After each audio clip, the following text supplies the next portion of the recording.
The great hall of the Galactic Council was filled with voices speaking in a dozen different languages. Admiral Zektar of the Corvan Hegemony stood at the center podium, his blue skin gleaming under the bright lights. His four arms moved as he spoke, pointing at the holographic display that showed star charts and ship reports. Jake Morrison sat in the back corner with the other humans. He wore the simple gray uniform of the Earth Defense Force, but his eyes were sharp and alert. He watched every movement of the alien admiral, listening to every word through his translation device. "These reports are lies," Admiral Zektar said, his voice echoing through the hall. "The humans claim they have a ship called the USS Valiant. They say it is 3 kilometers long and has weapons that can destroy our best ships. This is impossible."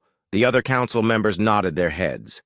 They had heard these stories before. Merchant ships reported seeing a massive human warship in the outer systems. Scout vessels claimed they had detected energy readings that were off all known scales. But no one had any proof. Jake kept his face blank, but inside he smiled. If only. These aliens knew the truth. For 5 years, he had been running the most secret project in human history. Deep in the asteroid belt, hidden inside what looked like a simple mining station, the real USS Valiant was almost ready. Dr. Lisa Carter was the genius behind the project. She had taken technology from 12 different alien species and made it work together in ways that should have been impossible. The ship they had built was not just bigger than anything humans had made before. It was better than anything anyone in the galaxy had ever imagined. "Look at their largest confirmed ship," Admiral Zektar continued, pointing at an image of the exploration vessel Horizon. "This is the best the humans can build. It is barely 400 meters long and has no real weapons. How can a species this primitive create the monster ship they claim to have?" The hegemony had been watching humans for 20 years. They saw Earth as a young race that had just learned to travel between stars. Human technology seemed basic compared to the advanced civilizations that ruled the galaxy. The idea that humans could build something to challenge the great powers was laughable. Commander Ben Hayes sat 2 seats away from Jake. His weathered face showed nothing, but Jake could see the tension in his shoulders. Ben had been chosen to captain the Valiant when it was finally revealed to the galaxy. He was one of the few people who knew exactly what humanity had built in secret. The holographic display changed to show recent incident reports. A hegemony patrol had encountered what they thought was the phantom human ship near the Centauri system. The vessel had appeared on their sensors for exactly 37 seconds before vanishing completely. In that time, it had jammed all their communications and scrambled their navigation systems without firing a single shot. "These technical impossibilities prove the reports are fake," Admiral Zektar declared. "No ship can disappear from sensors like that. No vessel can generate the power readings these fools claim to have detected. The humans are spreading these stories to make us think they are stronger than they really are." Jake remembered that incident clearly. It had been the Valiant's first real test run. Dr. Carter had wanted to see how their stealth systems worked against hegemony sensors. The test had been a complete success. The alien patrol never even got a visual confirmation of what they had detected. The Valiant was hidden inside Mining Station Alpha 7, a facility that had been built to look exactly like every other asteroid mining operation in the belt. From the outside, it appeared to be nothing more than automated equipment pulling metals from dead rock. The hegemony had scanned the station dozens of times over the years and found nothing suspicious. What they could not see was the massive construction facility built deep inside the asteroid.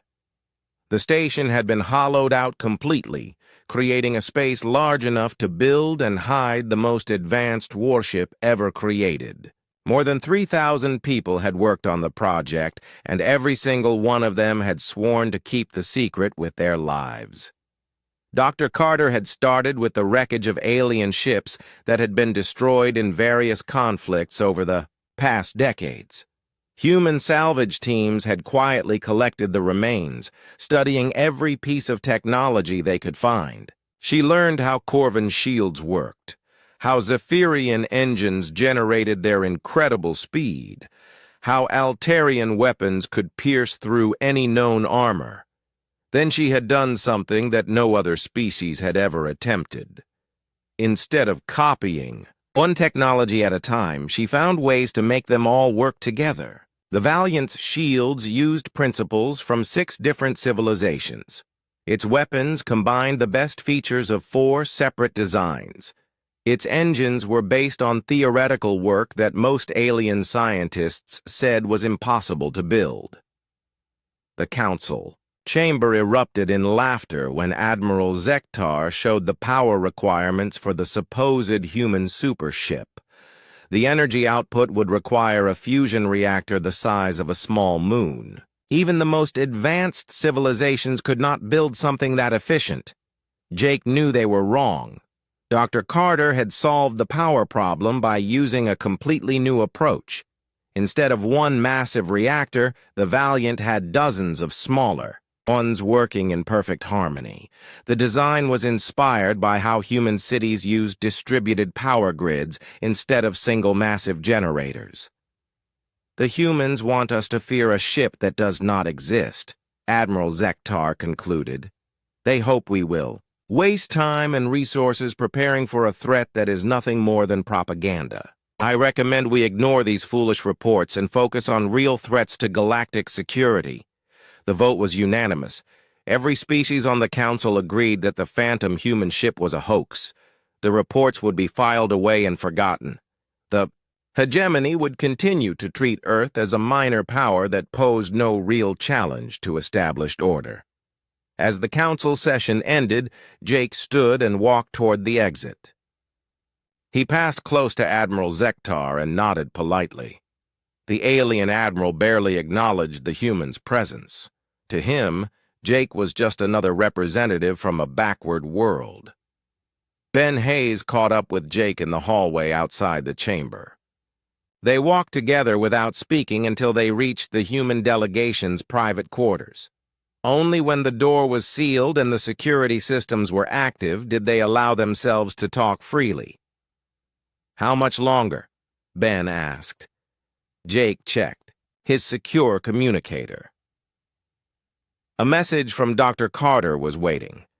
The final weapons tests had been completed successfully. All systems were operating within acceptable parameters.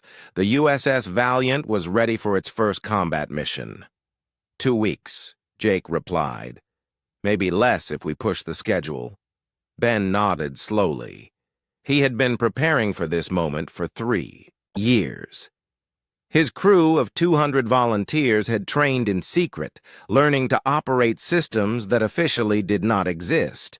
They had practiced combat scenarios against simulated hegemony fleets, always winning by margins that seemed too good to be true. The Admiral seemed very confident today, Ben observed. Jake smiled for the first time since the Council session began. Let him be confident. In a few weeks, that confidence is going to cost him everything. Back in the asteroid belt, Dr. Carter was running final diagnostics on the ship that would change everything. The USS Valiant was magnificent in ways that no alien could understand. It was not just a weapon or a symbol of human achievement. It was proof that a young species could surpass civilizations that had ruled the galaxy for thousands of years. The phantom ship was about to become very real, and when it did, the galaxy would learn that underestimating humanity was the deadliest mistake any species could make. The emergency broadcast reached every human colony at exactly the same time. President Kate Wilson appeared on screens across Earth and its outer settlements, her face calm, but her eyes showing the weight of what she had to say. Behind her, the flags of Earth and the United Colonies hung motionless in the still air of the presidential office. "My fellow humans," she began. "3 hours ago, the Corvin hegemony delivered an ultimatum to our government. They demand that we surrender control of all our outer colonies within 72 hours. They want us to accept their rule over humanity and pay tribute to their empire.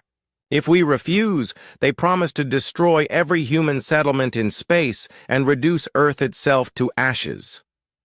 In the asteroid belt, Captain Ben Hayes watched the broadcast from the bridge of the USS Valiant. His ship was still hidden inside mining. Station Alpha 7, but every system was powered up and ready. Around him, his crew of volunteers listened to their president's words with grim faces. "The hegemony fleet consists of over 400 warships," President Wilson continued. "Their flagship is the dreadnought Inevitable Victory, a vessel that has never been defeated in battle. Our entire defense fleet numbers only 50 ships, most of them converted civilian vessels with basic weapons. By every measure of military strength, we should surrender immediately." Dr. Lisa Carter stood in the Valiant's engineering section, her hands moving across control panels that monitored the ship's incredible systems.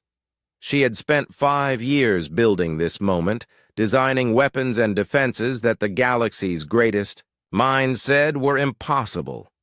Now she would finally see if her theories could stand against the reality of war.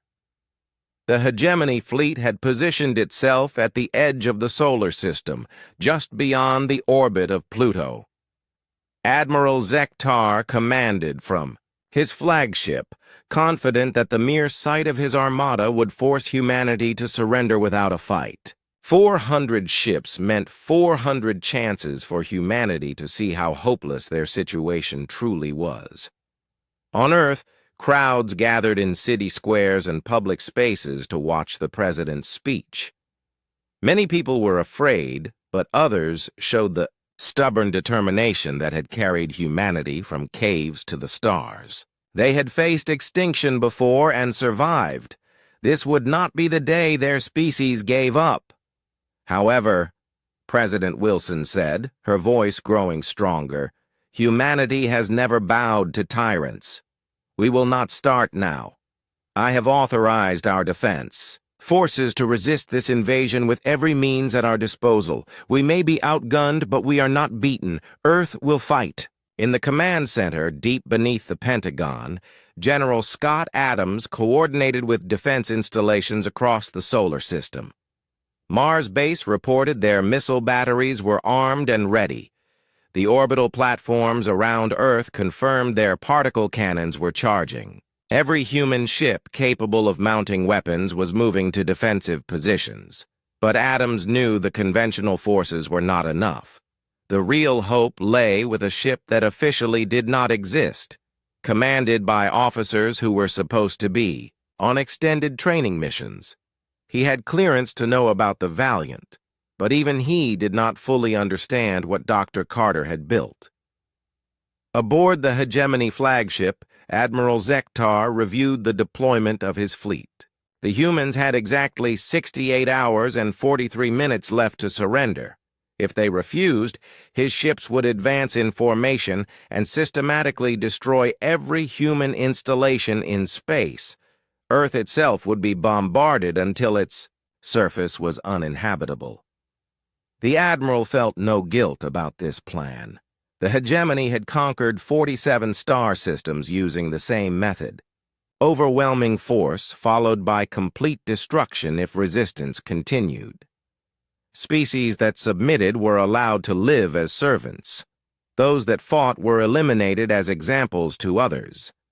Zektar had studied human military capabilities extensively. Their ships were small and poorly armed compared to hegemony standards. Their weapons technology was at least 50 years behind current galactic norms. Their defensive systems could not withstand even basic hegemony plasma cannons. The coming battle would be less a war than an execution. Inside Mining Station Alpha 7, the massive doors that had hidden the USS Valiant for 5 years began to open for the first time. The ship itself was still concealed by holographic projectors and sensor jammers, but its crew could finally see open space ahead of them. Soon they would leave their hiding place and reveal humanity's greatest secret to the galaxy. Chief Weapons. Officer Amy Davis ran through final checks on the Valiant's armament systems. The primary plasma lance array was operating at 112% of design specifications. The secondary particle cannons showed perfect alignment and charge rates.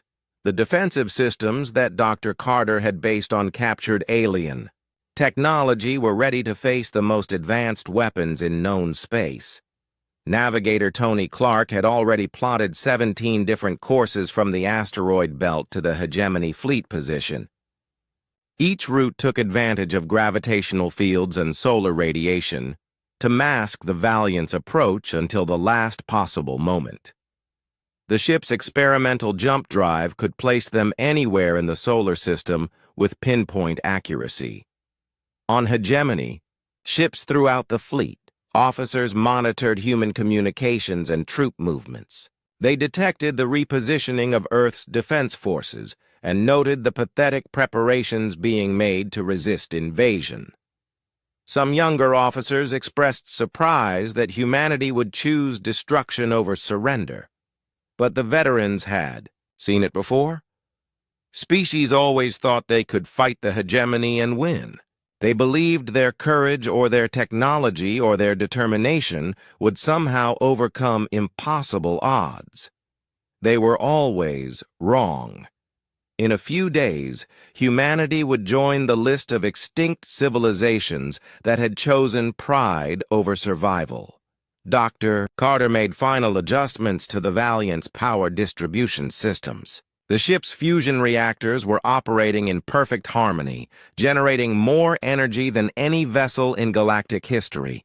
The revolutionary shield generators were charged and ready to absorb damage that would vaporize lesser ships.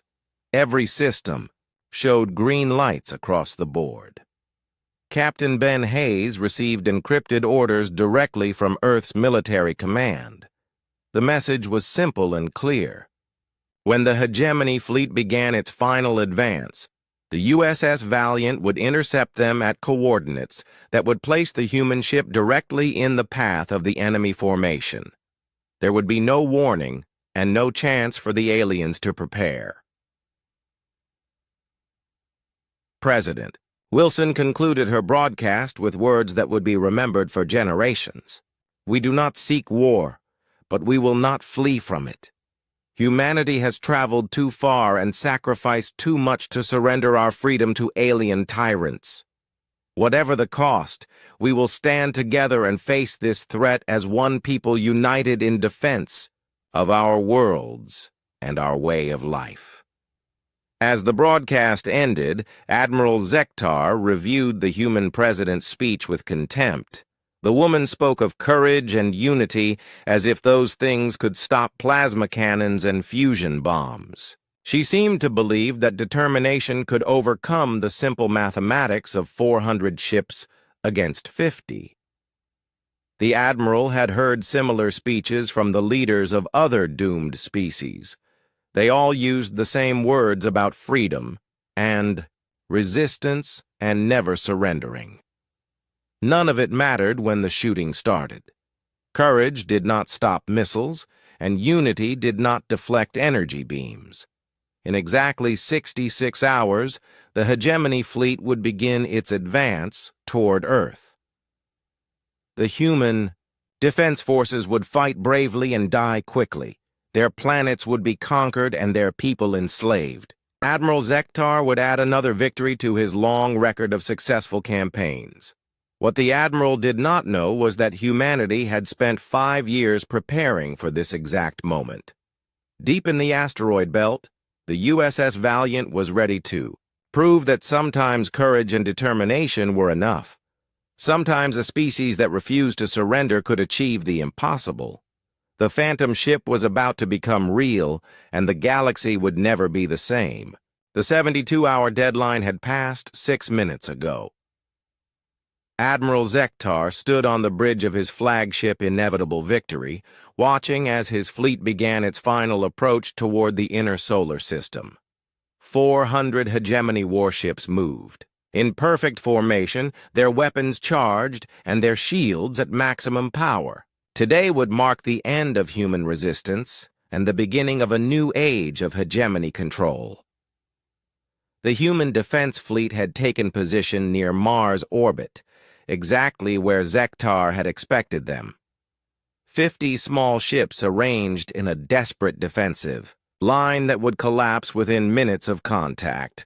Earth's orbital platforms were powered up and ready to fire, but their ancient particle cannons posed no real threat to modern hegemony armor. Captain Ben Hayes sat in the command chair of the USS Valiant, still hidden inside the hollowed asteroid that had been its home for 5 years. Around him, 200 volunteers prepared for a mission that everyone understood might be their last. These men and women had trained in secret, knowing that when their moment came, the entire future of humanity would rest in their hands. All. "Stations report ready, Captain," announced First Officer Ryan Murphy. His voice was steady despite the magnitude of what they were about to attempt. The bridge crew had run through this scenario hundreds of times in simulation, but now they would face the real hegemony fleet with weapons that had never been tested in actual combat. Dr. Lisa Carter monitored the ship's systems from her position in engineering. Every screen showed perfect readings as the Valiant's revolutionary technology prepared to reveal itself to the galaxy. The fusion reactors that powered the ship were operating at peak efficiency. The experimental shield generators were charged and ready to face weapons that could destroy planets. Chief Weapons Officer Amy Davis had her hands poised over the firing controls for the ship's primary armament. The Plasma Lance Array represented 5 years of research into alien weapon technology, improved and perfected beyond anything the original designers had imagined.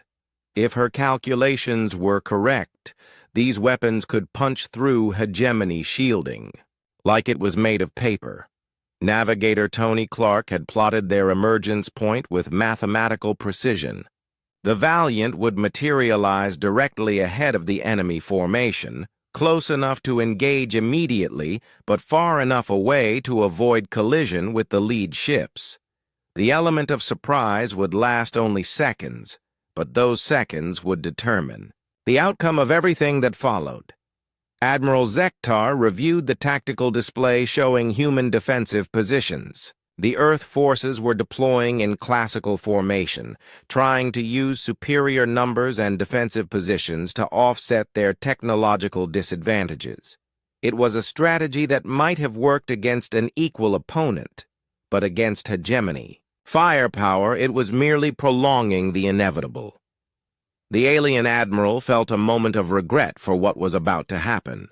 Humans had shown remarkable courage in choosing to fight rather than surrender.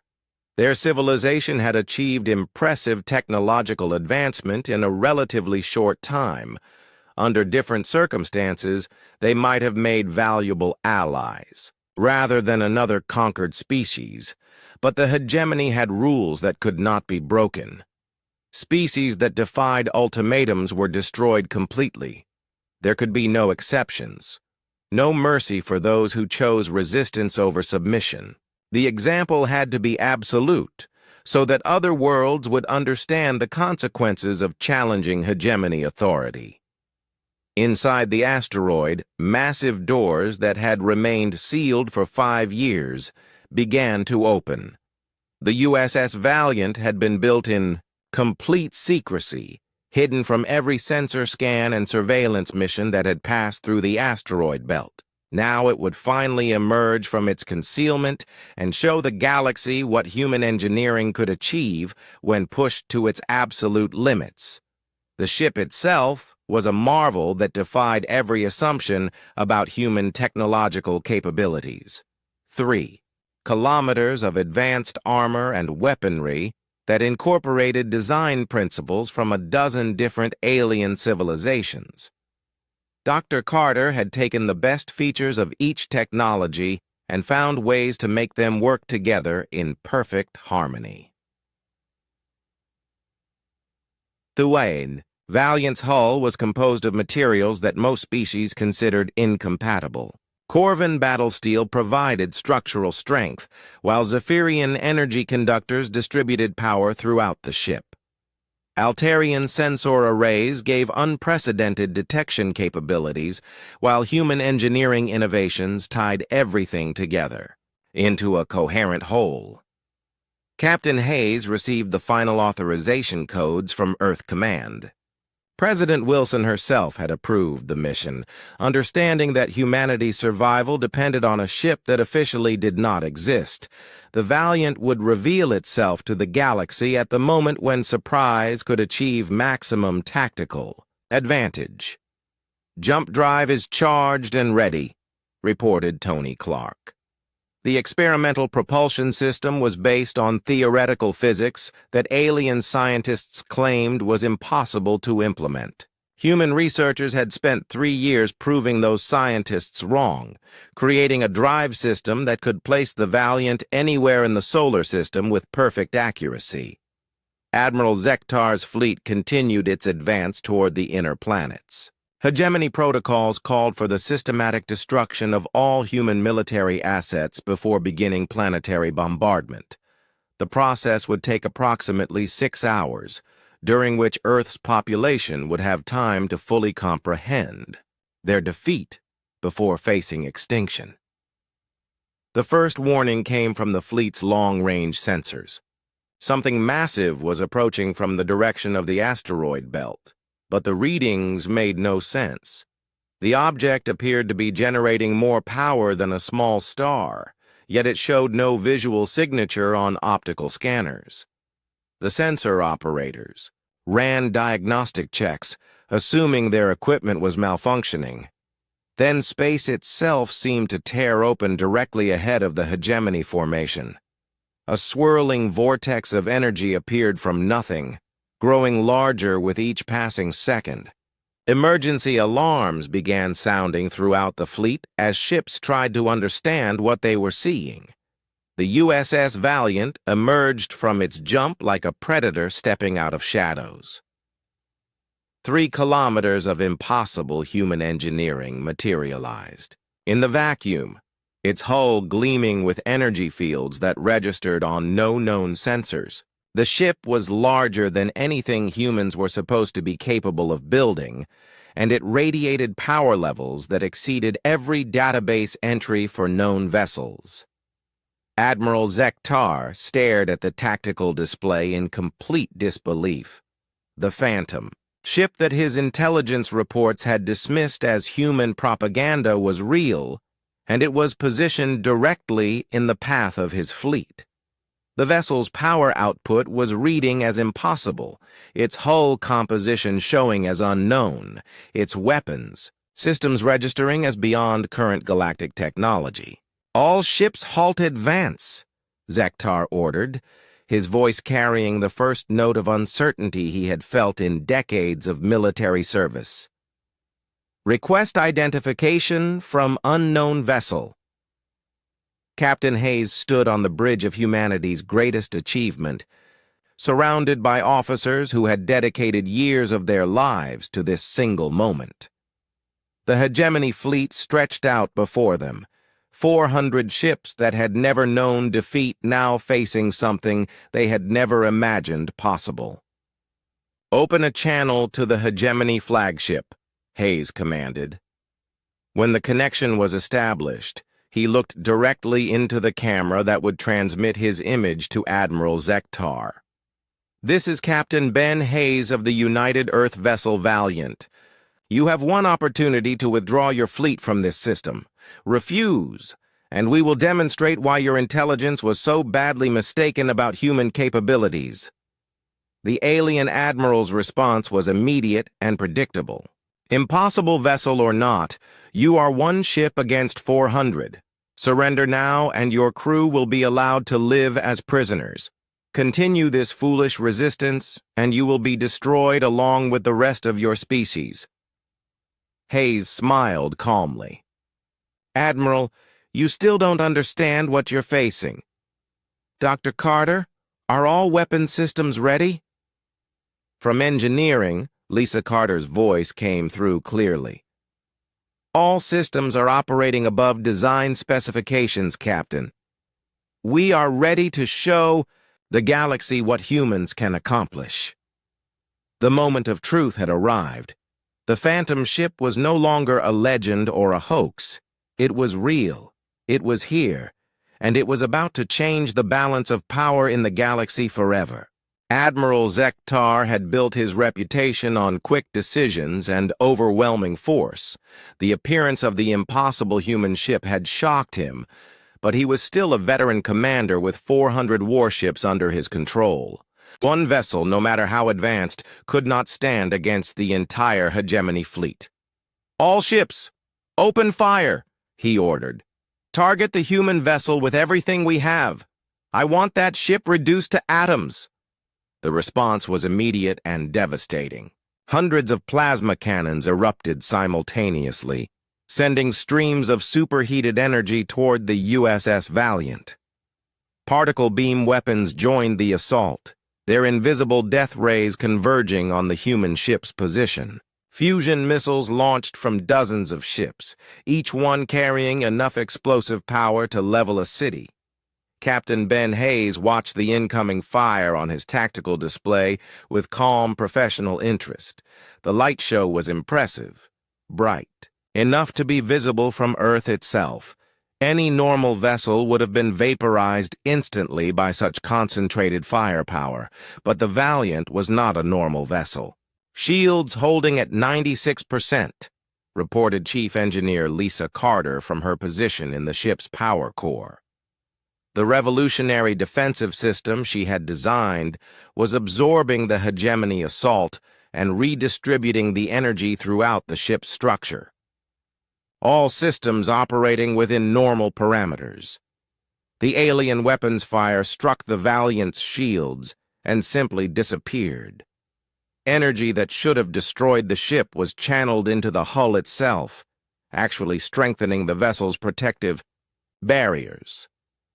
Dr. Carter had spent 2 years studying how different alien shield technologies worked, then found a way to combine their best features into something entirely new. Admiral Zektar stared at his sensors in complete disbelief. The human ship had taken a direct hit from his entire fleet and suffered no damage whatsoever. The energy readings from their shields were impossible according to every known law of physics. Either his sensors were malfunctioning, or humanity had achieved a breakthrough that made them the most advanced species in the galaxy. "Sir, the human vessel is powering weapons," reported his tactical officer. "Energy readings are off all known scales." Captain Hayes looked around his bridge at the crew members who had trained for this moment. They had spent years learning to operate systems that officially did not exist, preparing for a battle that everyone hoped would never come. Now they would prove that human engineering could surpass civilizations that had ruled space for millennia. "Target the enemy destroyers in the front line," he ordered. "Amy, show them what we can do." Chief Weapons Officer Amy Davis had spent months studying hegemony fleet formations and ship classifications. She knew exactly which vessels to target first. For maximum psychological impact, her fingers moved across the firing controls with practiced precision. "Firing main batteries," she announced. The Valiant's primary weapon system came to life with a sound like thunder in vacuum. The plasma lance array that Dr. Carter had designed fired concentrated beams of energy that made alien weapons look like toys. 12 streams of pure destruction reached out across space, each one targeting a different hegemony destroyer. The alien ships never had a chance to react. Their shields, which could deflect conventional weapons, offered no protection against the human plasma lances. The beams punched through defensive barriers like they were made of paper, then continued through armor plating and internal structures. 12 hegemony destroyers simply ceased to exist, their hulls completely vaporized by weapons that should not have been possible. Throughout the alien fleet, alarms began sounding as commanders tried to understand what had just happened. 12 ships had been destroyed in less than 10 seconds by energy weapons that exceeded anything in their technology databases. The impossible human vessel was not just defending itself, it was attacking with firepower that made their own weapons look primitive. Admiral Zektar felt the first cold touch of fear. In 40 years of military service, he had never encountered weapons that could penetrate hegemony shielding so easily. The human ship was demonstrating technological superiority that changed everything about this battle. "All ships, evasive maneuvers," he ordered. "Spread formation and prepare for extended engagement." But the Valiant was not finished with its opening demonstration. Captain Hayes had studied every report about hegemony tactics and fleet movements. He knew that shock and surprise were his greatest advantages, and he intended to use them fully. "Tony, take us into the middle of their formation," he commanded. "Let's show them how we dance." Navigator Tony Clark engaged the ship's experimental engines, systems that Dr. Carter had based on theoretical physics that alien scientists claimed was impossible. The Valiant moved through space with grace and speed that defied every assumption about vessels of its size. The human ship accelerated directly toward the center of the hegemony fleet, its massive hull moving like a fighter rather than a capital ship. Alien gunners tried to track the Valiant's movement, but their targeting computers could not calculate firing solutions for something that maneuvered so impossibly. Amy Davis coordinated the secondary weapon batteries as the ship moved through. The enemy formation, particle cannons and missile launchers, targeted hegemony cruisers with precision that the aliens' own computers could not match. Every shot found its mark, punching through shields and armor that had never been penetrated before. The hegemony fleet tried to respond, but their formations were designed for fighting conventional opponents. The Valiant moved among them like a shark among minnows, its weapons reaching out to destroy any ship that came within range. Alien commanders found themselves firing on their own vessels as they tried to target the impossibly maneuverable human ship. Dr. Carter monitored the ship's systems from engineering, watching as her 5 years of theoretical work proved itself in actual combat. The fusion reactors were operating perfectly, providing more power than any vessel in galactic history. The experimental engines that allowed such incredible maneuverability were functioning exactly as she had designed them. "Hull stress is within acceptable limits," she reported to the bridge. "All weapon systems are operating above design specifications. We can maintain this level of combat indefinitely." Admiral Zektar watched his fleet being systematically dismantled by a single enemy vessel. In the first 20 minutes of combat, he had lost 37 ships to an opponent that showed no signs of damage or fatigue. The human vessel was demonstrating technological advantages that made his entire fleet obsolete. "Sir, should we attempt to withdraw?" asked his second-in-command. Zektar considered the question seriously. In any rational analysis, his fleet was being defeated by a superior opponent. The smart tactical decision would be to retreat and request reinforcements. But 40 years of hegemony military doctrine had never included the possibility of retreat from inferior species. Negative, he decided.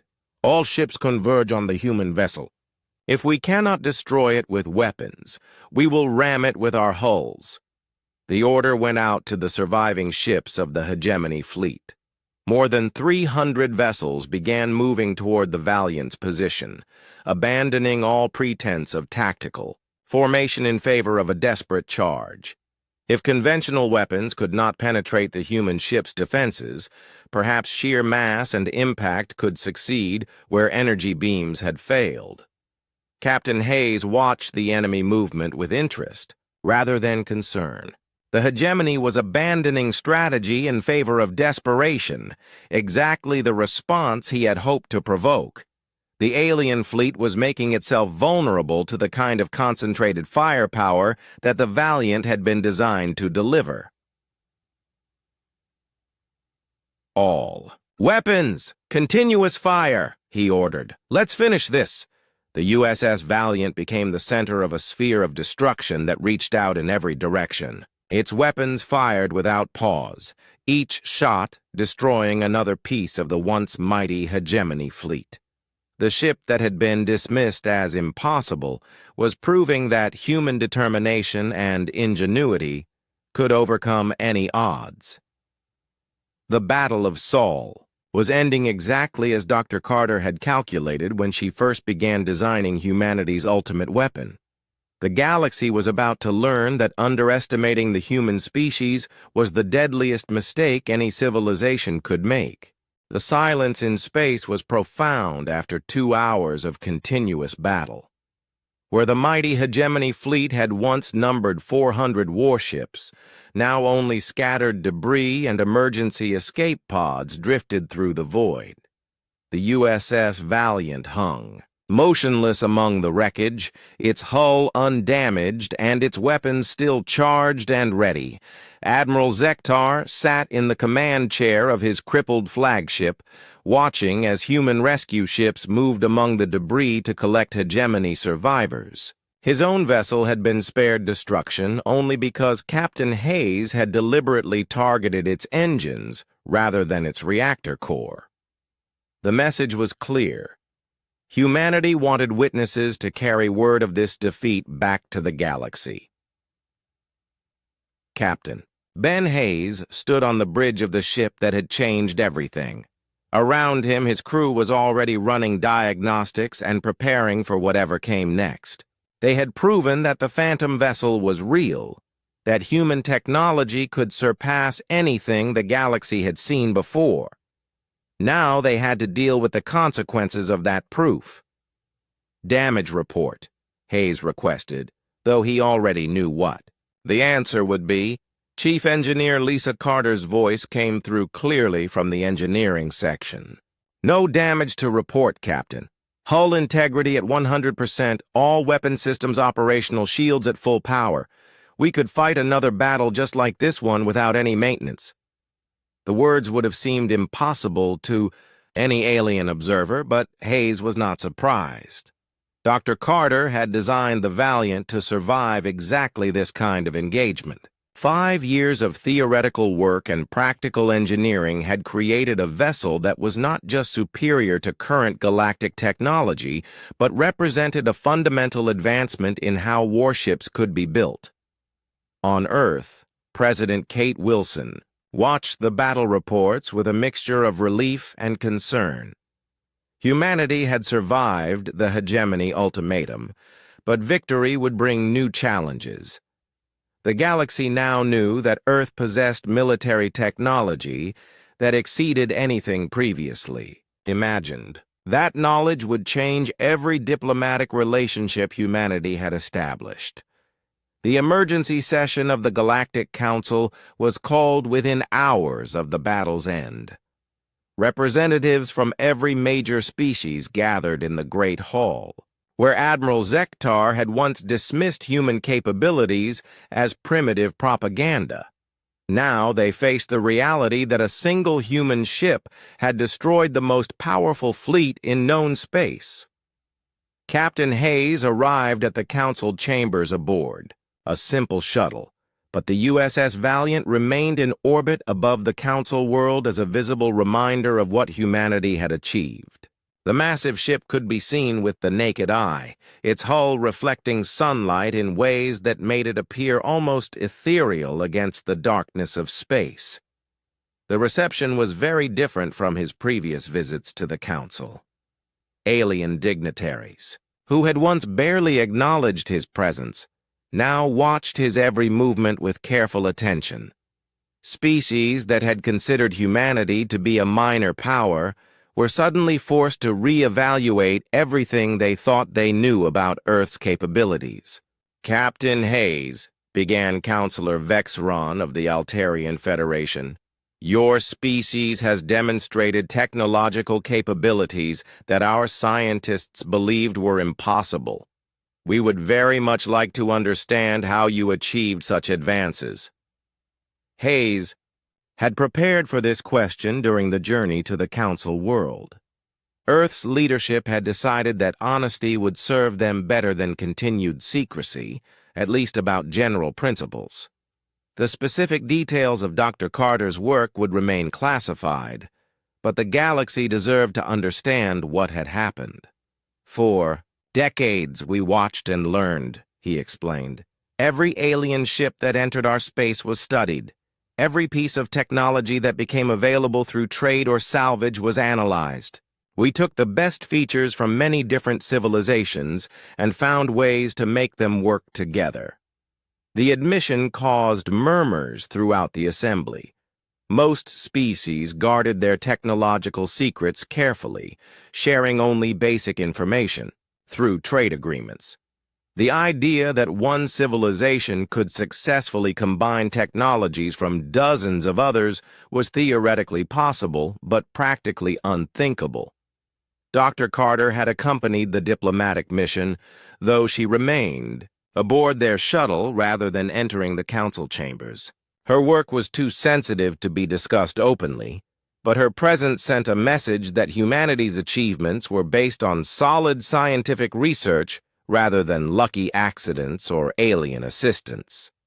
Admiral Zektar was brought before the council, under armed guard, his survival having been specifically arranged by Captain Hayes. The alien commander had lost everything in the Battle of Sol, but his testimony would be crucial to establishing humanity's new position in galactic politics. The human vessel demonstrated capabilities that exceed our understanding of current technology, Zektar admitted, his voice heavy with defeat. Their weapons penetrated our shields as if they did not exist. Their defenses absorbed our most powerful attacks without sustaining damage. Their maneuverability was impossible for a ship of that size. The council members listened to the admiral's testimony with growing unease. The hegemony had been one of the galaxy's dominant military powers for centuries. If their fleet could be destroyed so completely by a single human ship, what did that mean for the balance of power among all spacefaring civilizations? President Wilson's message to the council was broadcast simultaneously to every world in known space. Her words were simple but carried implications that would reshape galactic politics for generations to come. Humanity does not seek to conquer or rule other species, she stated clearly. We have developed advanced defensive capabilities to protect our worlds and our people. However, we will also defend any species that faces aggressive expansion or conquest by those who would prey upon the weak. The promise was revolutionary. For centuries, smaller civilizations had been forced to choose between submission to larger powers or face destruction. Now humanity was offering a third option: protection under Earth's technological umbrella for any species that chose cooperation over conquest. The response was immediate and dramatic. Within days of the announcement, 17 different civilizations formally requested defensive alliances with Earth. Species that had been threatened by aggressive neighbors suddenly saw hope for maintaining their independence. The galaxy's political map began changing as old power structures crumbled and new alliances formed. Captain Hayes found himself appointed as Earth's first galactic defense coordinator, responsible for determining which requests for assistance were legitimate and which military interventions would serve humanity's interests. The USS Valiant became the flagship of a new kind of fleet, one dedicated to maintaining peace rather than conquering territory. Dr. Carter's research facilities were expanded beyond anything previously imagined. The scientist who had created humanity's first superweapon was now tasked with developing defensive technologies that could be shared with allied species. Her work would focus on protection rather than destruction, creating shields and defensive systems that could level the playing field between aggressive empires and peaceful civilizations. The construction of additional ships based on the Valiant's design began immediately. Shipyards throughout the solar system started building vessels that would serve as guardians of galactic peace. Each ship would be crewed by volunteers from multiple species, creating truly integrated commands that represented the new alliance structure. Admiral Zektar was eventually released and allowed to return to hegemony space, carrying with him a message that would echo throughout their empire. Aggressive expansion would no longer be tolerated. Species that chose conquest over cooperation would face the same fate as his fleet. The galaxy had a new protector, and that protector possessed weapons that made traditional military thinking obsolete. Years later, historians would mark the Battle of Sol as the beginning of the galactic peace. The phantom ship that aliens had, dismissed as human propaganda, became the foundation of a new order based on mutual cooperation rather than domination by the strongest. Humanity had not sought to become the galaxy's guardians, but when the role was thrust upon them, they accepted the responsibility with the same determination that had carried them from Earth to the stars. The USS Valiant continued its patrols through known space, no longer a secret weapon, but a symbol of what could be achieved when a species refused to accept defeat. The ship that had once been hidden in an asteroid became visible proof that sometimes the impossible was just another engineering problem waiting to be solved, and in the depths of space, construction continued on new vessels that would carry humanity's message of strength through deterrence to every corner of the galaxy. The age of conquest was ending, replaced by an era where the strong protected the weak, and cooperation flourished under the shadow of ships that could enforce peace. Through overwhelming technological superiority,